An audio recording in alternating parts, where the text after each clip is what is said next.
Well, India has stressed that negotiations and diplomacy are the way forward, and has also underlined the need to respect territorial sovereignty of nations, because otherwise you end up in a kind of Wild West situation where anyone who has the sharpest gun can just do what they wish.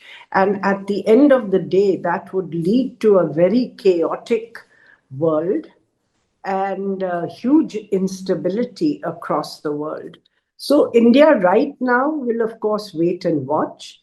We have very good relations with the US and Israel, but Iran has also been in the past, especially, a civilizational partner for India, particularly for the Shia Muslims in India. And we have probably the largest Shia Muslim community in the world outside Iran, if I'm not mistaken. So these civilizational links with Iran, I think India has to be sensitive to.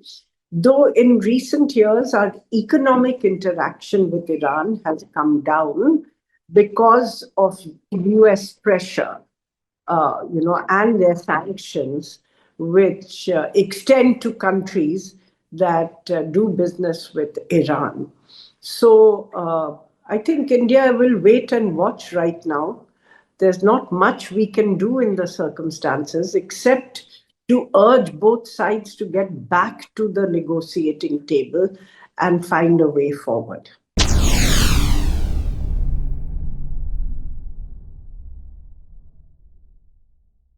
Ali Khamenei, Iran's supreme leader since 1989, has died at the age of 86. Iranian state media reported his death on early Sunday following a major US and Israeli attack on the country. Khamenei held ultimate authority over Iran's political system, military and judiciary for nearly 36 years, shaping both domestic and foreign policy. Born into a religious family in Mashhad, a northeastern holy city that became a center of revolutionary fervor during opposition to the Shah Mohammad Reza Pahlavi, Khamenei pursued religious studies from an early age. In the 1960s, he studied in Qom under Ruhollah Khomeini before Khomeini's exile to Iraq and later France. Khamenei joined the anti-Shah movement, spending time in prison and in hiding. When Khomeini returned to Iran in February 1979 and established the Islamic Republic, Khamenei was appointed to the Revolutionary Council. After Khomeini's death in 1989, Khamenei was named Supreme Leader. Although he initially held the mid-level clerical rank of Hujatul Islam, he was elevated to Grand Ayatollah, the highest rank in the Shiite clerical hierarchy, amid skepticism about his religious credentials. Over decades, he consolidated clerical rule, strengthened the authority of the 88-member Assembly of Experts, and transformed the Revolutionary Guard into Iran's most powerful military and economic force, overseeing the country's ballistic missile program and extensive business interests. His more than three-decade tenure was marked by confrontation abroad and alleged repression at home. Under him, Iran's nuclear program advanced to near weapons-grade levels despite international sanctions.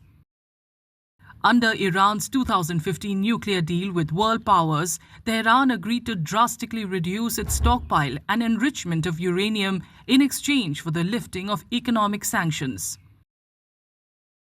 But only 3 years later, US President Donald Trump, in his first term, unilaterally withdrew Washington from the accord, arguing it didn't go far enough. Domestically, repeated waves of protests were forcefully suppressed.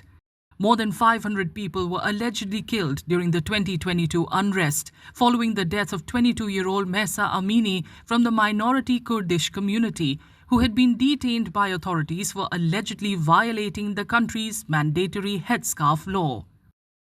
Later, in late December 2025, new economic protests erupted in the country and would grow into what appeared to be the biggest protest movement ever.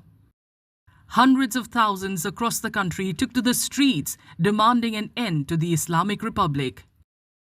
From revolutionary cleric to Iran's longest-serving leader, Khamenei leaves behind a deeply polarized nation and a powerful security state that he spent decades building and entrenching.